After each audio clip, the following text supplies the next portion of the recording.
Welcome to Lead with Clarity. This is a space for leaders who want to grow without losing themselves in the process. Each episode is a short reflection on leadership, influence, and the inner work that shapes how we show up for others. It's not hype, not noise, just clear thinking for the journey of leading well. Today's episode is entitled The Silence That Speaks Loudest. Here we go.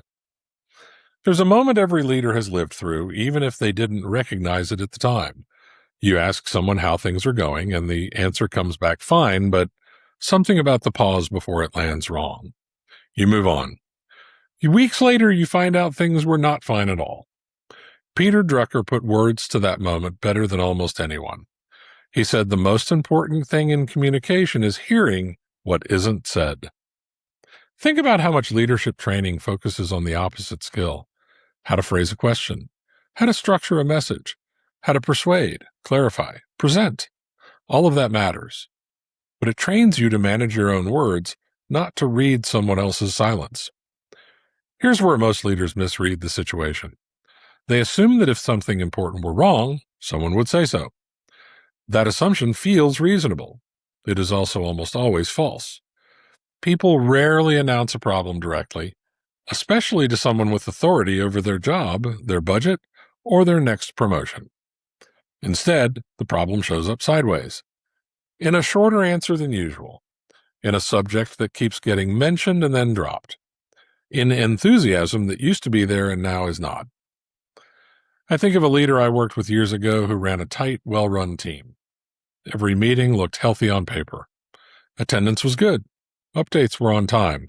Nobody was raising red flags. But one of his strongest performers had started answering every check-in with a single word. Fine. Busy. Good. Nothing more.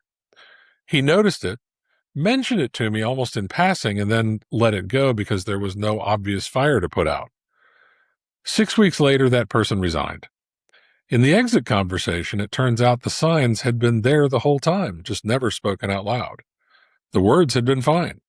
The silence around them had not been. The reframe Drucker is offering isn't mystical. It's not about reading minds or having some special intuition. It's about discipline. It's the practice of noticing the shape of a conversation, not just its content. What did this person choose to leave out? What question did they answer more briefly than the topic deserved? Where did the energy drop? That's where judgment becomes the real differentiator, especially now. We have more tools than ever for capturing what's said.